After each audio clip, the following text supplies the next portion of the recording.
Aloha everyone, and welcome back to the Kilauea Eruption and Leilani Estates update for September 15th, 2018.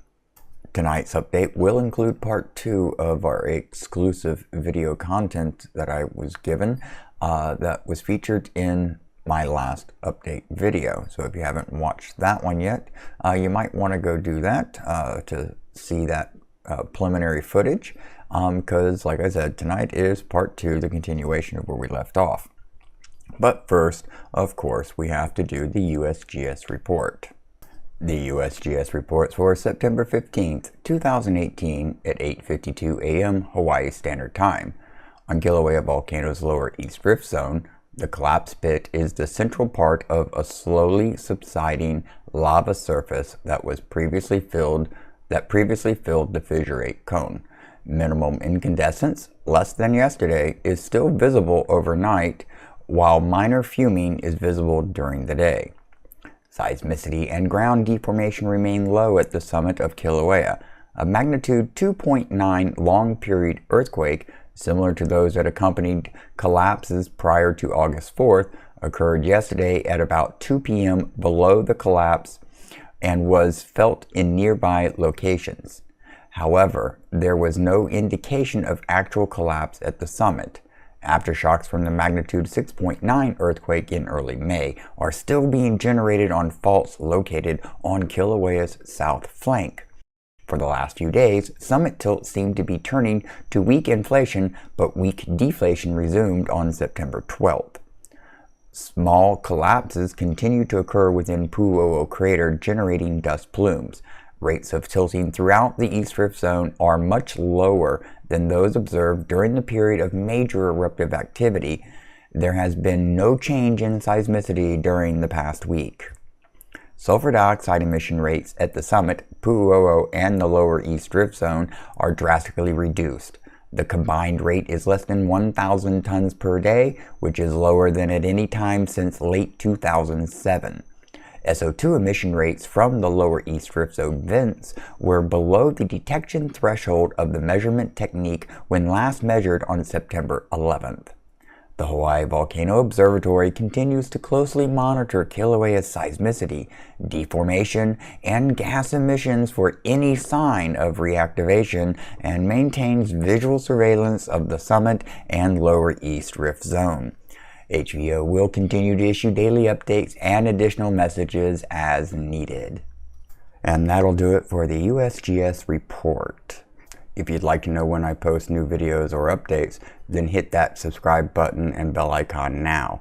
That'll take care of that problem, and you'll be notified when I do. So now let's go take a look at the earthquake maps so we can get to the exclusive video footage of Fissure 8. Okay, and what we're looking at now is the USGS earthquake map showing the latest earthquakes for one day, all magnitudes.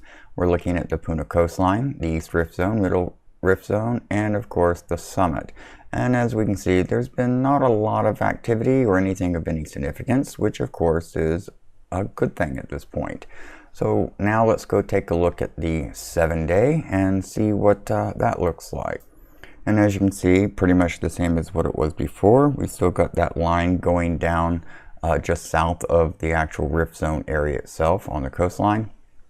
Still nothing of any significance. To have quakes in this area is to be expected, especially with all the recent activity that's been going on.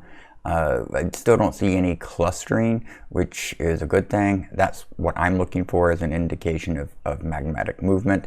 That's exactly what we saw when the magma moved down the rift zone into Leilani, is we literally saw this cluster line of earthquakes travel down. You know, behind it was all kinds of quakes, ahead of it was nothing, and it was actually very interesting to watch. And that'll pretty much do it for the earthquake report. Pretty much no activity report. I mean, we've had a few quakes, but nothing of any significance, as I've already stated. So that'll do it for the general update. Now we're going to move on to the part 2 of the exclusive video of Fissure 8, and we'll do our review over it. So don't forget to hit the thumbs up button and let me know that you like what you're seeing. I really do appreciate it, and it does help me a lot. Alright, what we're looking at here in this first video is the side vents of Fissure 8.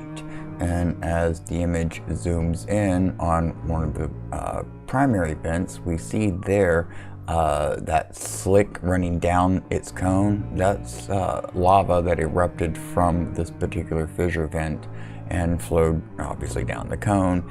And because that lava is on top of all the cinder, I would venture to say that the lava flowed out after the majority of the cinder was deposited. So pretty interesting clip right there. Let's move on to the next one. In this next clip, it looks like that they're panning up the outline of Fissure 8, moving from east to west, I believe. Just looking at some of the landmarks. I'm not absolutely positive on that one. But it definitely helps give you a little bit of perspective of the enormity of the structure. And I don't even think this is the long way. I think this is the short side. And here's some of the overflow lava that flowed around the base of the cone. Okay, and now I recommend everybody hold on to your viewing device very tightly because this is going to be impressive. Look at this. This is actually up on the edge of the cone, looking out the spillway, I believe, and down the lava channel. And then we're panning up to the left there, which is a little bit of a rise on the cone, because you gotta remember the top of the cone isn't all the same level. It goes up and down, and what you see of that profile is based on what direction you view the cone from. And yeah, this is some of the interesting formations up there, and the colors. I mean, from a distance, this all looks black and gray and bleak. But when you get up to it, it's like the rainbow. It's really pretty cool. But we know if you mix all the colors together, you get black and gray. So I guess that applies here, viewing on the macroscopic versus the microscopic, so to speak. But yeah, that's definitely looking down the lava channel out the spillway, because that's the little bit of lava that came out of Fissure 8 after the primary shutdown. Pretty amazing. And all that red you're seeing, that's actually oxidation from all the sulfur dioxide and acidity, basically oxidizing the rocks and what iron content are in them. Okay, in this next clip, looks like we turned around and we're looking northeast at the fissure line, going down towards the ocean, towards Kapoho.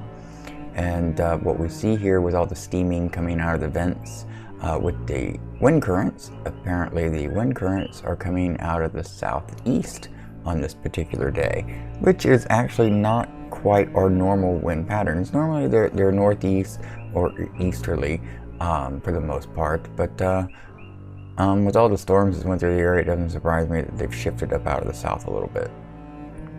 But that is just an amazing sight to look down there. And that cone that we see off in the background, it's one of the cones on the fissure line. I'm not sure which one it is though.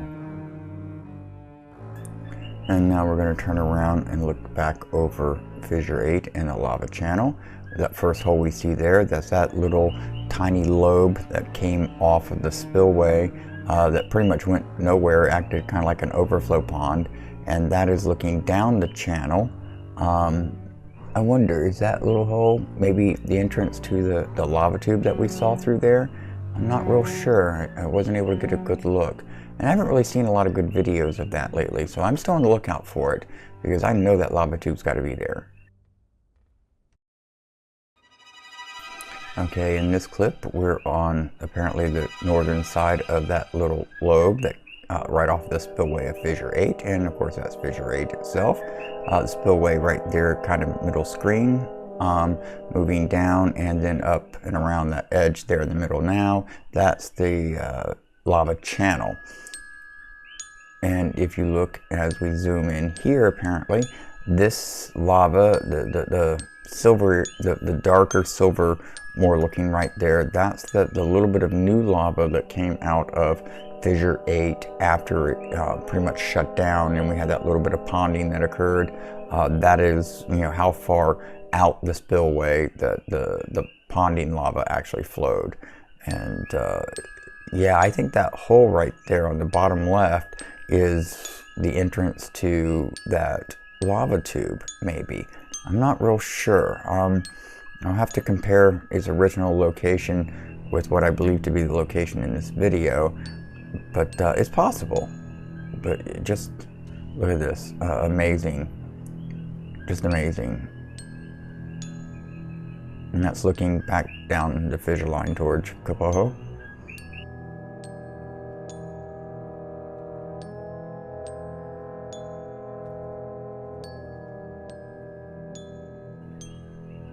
The landscape will never be the same. I'm beginning to wonder how all this flat land is going to affect the weather patterns in the area, because this used to be all Ohia rainforest. And in this short clip, actually, we get to see the lava pond within Fissure 8 cone itself, including the new collapse pit that has formed. So that definitely lets us know that this footage is from sometime recent. And if I'm correct, that's where the baby cone was, is where that hole is. Okay, and real quick in this last clip, this is Pele's hair. So as we look at it, we can tell that Pele apparently is a, platinum blonde. And that will conclude our exclusive look at Fissure 8. I really hope you enjoyed this, and if you did, hit that thumbs up button. I really would appreciate it. It does help me, it actually does. It lets other people know it's good content to watch. So, also, don't forget to take a look at my SmugMug and Redbubble accounts. You can get a lot of my artwork printed on multiple different items, t-shirts to actual photographic prints from either the two sites. Follow me on Twitter as well. Share your photos with me. Show me what's happening around you. I'm really cool. Look, I think it's really cool to see pictures of other places and things. So links are in the description, so check them out. Anyways, I do appreciate it, and y'all all have a wonderful, and I do mean absolutely wonderful, morning, afternoon, or evening. This has been the Kilauea Eruption and Leilani Estates update for September 15th, 2018.